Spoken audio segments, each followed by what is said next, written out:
श्रीमद् भागवत महापुराण 14वां अध्याय। अपशकुन देखकर महाराज युधिष्ठिर का शंका करना और अर्जुन का द्वारका से लौटना।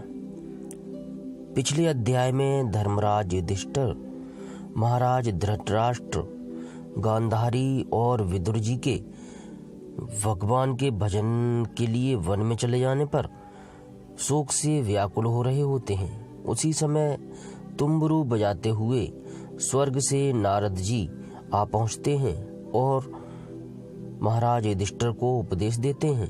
उनके उपदेश को धर्मराज अपने हृदय में धारण करके उस शोक को त्याग देते हैं। अब आगे सूत जी कहते हैं, स्वजनों से मिलने और पुण्य श्लोक भगवान श्री कृष्ण अब क्या करना चाहते हैं, यह जानने के लिए अर्जुन द्वारका गए हुए थे। कई महीने बीत जाने पर भी अर्जुन वहां से लौटकर नहीं आए। धर्मराज युधिष्ठिर को बड़े भयंकर अपशकुन दिखने लगे। उन्होंने देखा काल की गति बड़ी विकट हो गई है। जिस समय जो ऋतु होनी चाहिए उस समय वह नहीं होती और उनकी क्रियाएं भी उल्टी ही होती हैं। लोग बड़े क्रोधी, लोभी और असत्यपरायण हो गए हैं।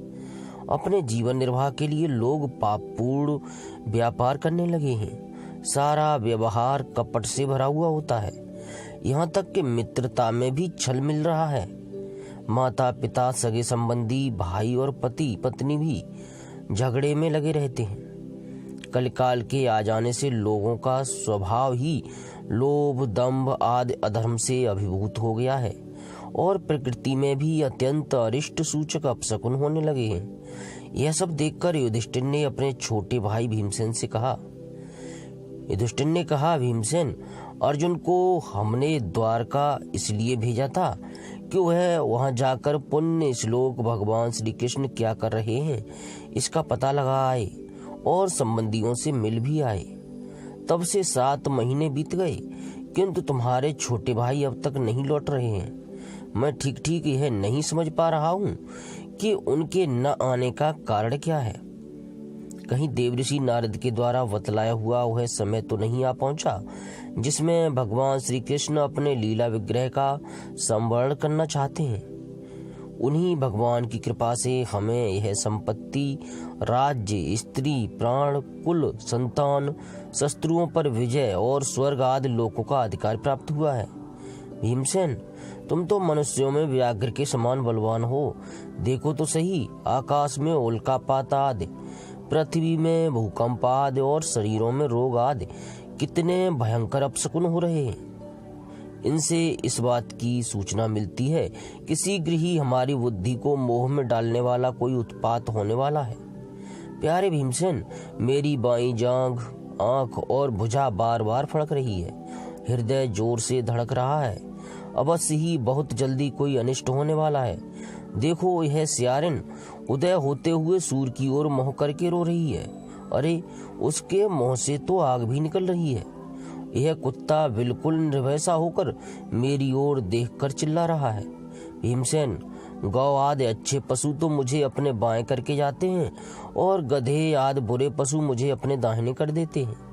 मेरे घोड़े आदि वाहन मुझे रोते हुए दिखाई देते हैं। यह मृत्यु का दूत पेड़ुखी, उल्लू और उसका प्रतिपक्षी कौवा रात को अपने कड़ कठोर शब्दों से मेरे मन को कंपाते हुए विश्व को सूना कर देता है। दिशाएं धुंधली हो गई हैं। सूर्य और चंद्रमा के चारों ओर बार बार मंडल बैठते हैं। यह पृथ्वी पहाड़ों के साथ कांप उठती है। बादल बड़े जोर जोर से गरजते हैं और जहां तहां बिजली भी गिरती ही रहती है। शरीर को छेदने वाली एवं धूली वर्षा से अंधकार फैलाने वाली आंधी चलने लगी है। बादल बड़ा डरावना दृश्य उपस्थित करके सब ओर खून बरसाते हैं। देखो, सूर्य की प्रभा मंद पड़ गई है।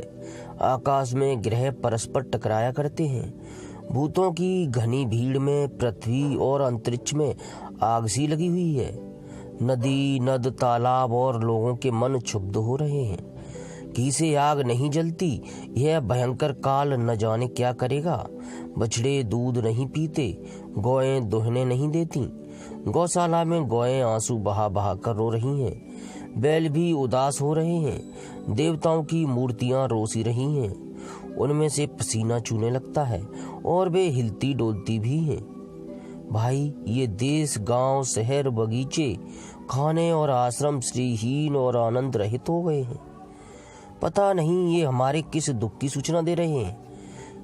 इन बड़े बड़े उत्पातों को देखकर मैं तो ऐसा समझता हूँ कि निश्चय ही यह भम्यहीना भूमि भगवान के उन चरण कमलों से, जिनका सौंदर्य तथा जिनके ध्वजा वज्र अंकुश आदि विलक्षण चिन्ह और किसी में भी कहीं नहीं है, रहित हो गई है।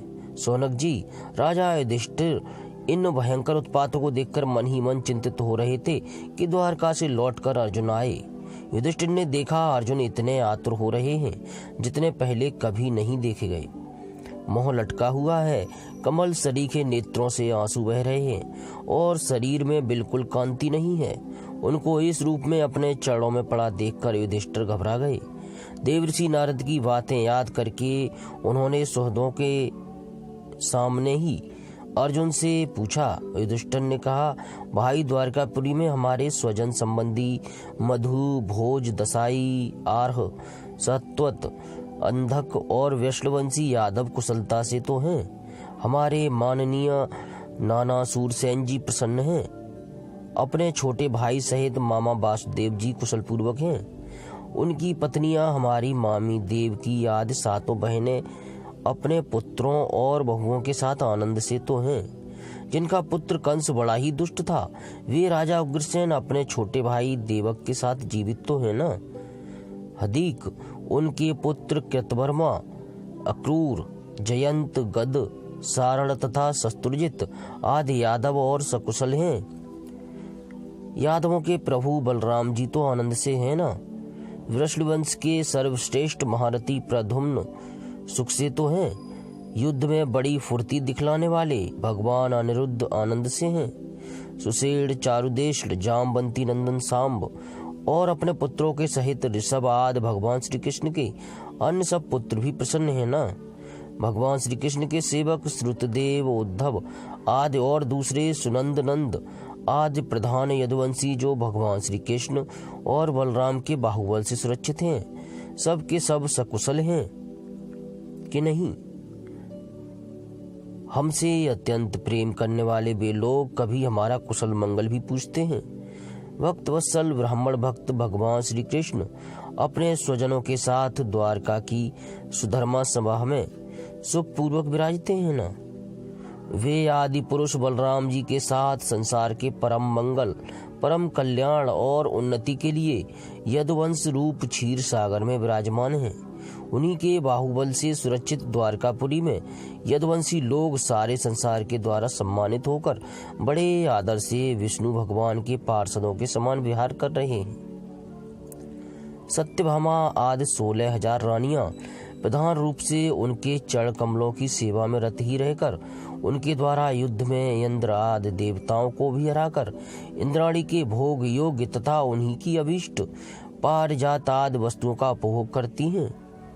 यदुवंशी वीर श्री कृष्ण के बाहुदंड के प्रभाव से सुरक्षित रहकर भी निर्भय रहते हैं और बलपूर्वक लाई हुई बड़े बड़े देवताओं के बैठने योग्य सुधर्मा सभा को अपने चरणों से आक्रांत करते हैं।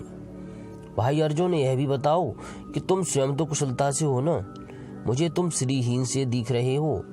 वहाँ बहुत दिनों तक रहे, कहीं तुम्हारे सम्मान में तो किसी प्रकार की कमी नहीं हुई। किसी ने तुम्हारा अपमान तो नहीं किया। कहीं किसी ने दुर्भाग्यपूर्ण, दुर्भावपूर्ण, अमंगल शब्द आदि के द्वारा तुम्हें चिंतित तो नहीं किया, तुम्हारा चित्त तो नहीं दिखा दिया। अथवा किसी आशा से तुम्हारे पास आए हुए याचकों को उनकी मांगी हुई वस्तु अथवा अपनी ओर से कुछ देने की प्रतिज्ञा करके भी तुम नहीं दे सके हो। तुम सदा शरणागतों की रक्षा करते आए हो। कहीं किसी भी ब्राह्मण, बालक, गौ, बूढ़े, रोगी, अबला अथवा अन्य किसी प्राणी का जो तुम्हारी शरण आया हो, तुमने त्याग तो नहीं कर दिया। कहीं तुमने अगम्या स्त्री से समागम तो नहीं किया अथवा गमन करने योग्य स्त्री के साथ असत्कार पूर्वक समागम तो नहीं किया। कहीं मार्ग में अपने से छोटे अथवा बराबरी वालों से हार तो नहीं गए, अथवा भोजन करने योग्य बालक और बूढ़ों को छोड़कर तुमने अकेले ही तो भोजन नहीं कर लिया। मेरा विश्वास है कि तुमने ऐसा कोई निंदित काम तो नहीं किया होगा जो तुम्हारे योग्य न हो न हो अपने परम प्रियतम अभिन्न हृदय परम सुहद भगवान श्री कृष्ण से तुम रहित हो गए हो, इसी से अपने को शून्य मान रहे हो। इसके सिवा दूसरा कोई कारण नहीं हो सकता जिससे तुमको इतनी मानसिक पीड़ा हो। 14वां अध्याय समाप्त। जय श्री कृष्ण।